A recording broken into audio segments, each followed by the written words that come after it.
Okay, I'm going to give you the inside scoop on real estate. Just a little secret. Come a little closer. This is a secret. Come here. So you're pricing your house, but you need to buy something someplace else. You can't base the price of your house here on what you need to buy. The buyers here don't care. They're only willing to pay what's fair market value. Okay, that was a little secret. That was for free. I thought I'd share that with you.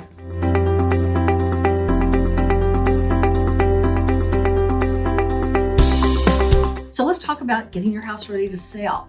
We've gotten the big elephant out of the room on how you don't price your house. But one of the big things you need to do is make sure you price it right.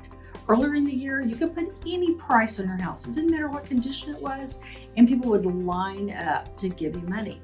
It's changed. It always does. It cycles. So back now, we're in more of a level, stable market. It's not really a buyer's market. It's not a seller's market. It's kind of a seller's market. Limited inventory. But the things hold true that have always held true. Houses that are in great condition. That curb appeal. I drive up, I see flowers, I see fresh landscaping.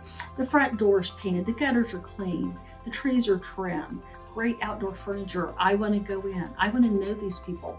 I want to take their house and live in it. So that's what we want for you. We want you to have that look, that appeal to a buyer. And then when they get in, did you declutter? Or do you have grandma's crocheted Afghan laying on the rocker? Do you have dog hair all over the couch? So people need to imagine that they're going to live there, and they can live there. And part of that is decluttering. So we all have attachments to that Afghan, for the dog, for the tea cozy collection, whatever it is. But we have a professional stager. We have a stager that will come and meet with you and make it easier.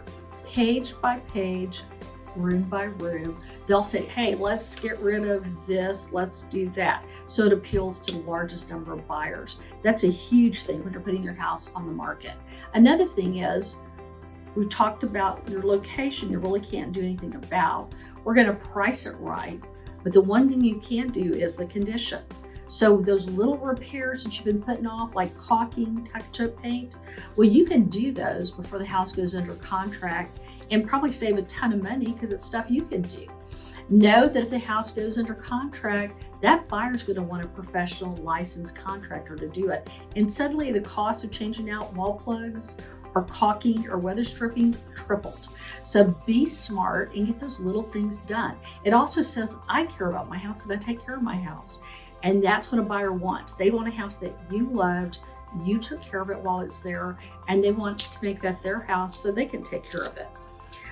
Another thing that I do see that's kind of fun for people is they think, well, it's my castle. I want to protect it. I only want certain people at certain times to see it. A buyer wants to see a house when a buyer wants to see it.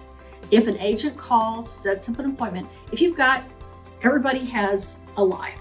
We have to have maybe restricted times. You need 2-hour notice or day before notice or at least an hour notice. But if you decline an appointment, that agent is not likely to show your house again. Inventory's loosening up. We're seeing more houses hit the market. It is more competitive. So you need to show your house when the buyer wants to see it, not always when it's most convenient. And then last but not least, the trick to selling your house is the local expert. You need to have someone who knows your market, your neighborhood, your house, and who's buying. That's why we have Ask Denise on our signs, because we've been in the market and we know your market. So if you're looking for a professional to sell your house, look no further. Ask Denise.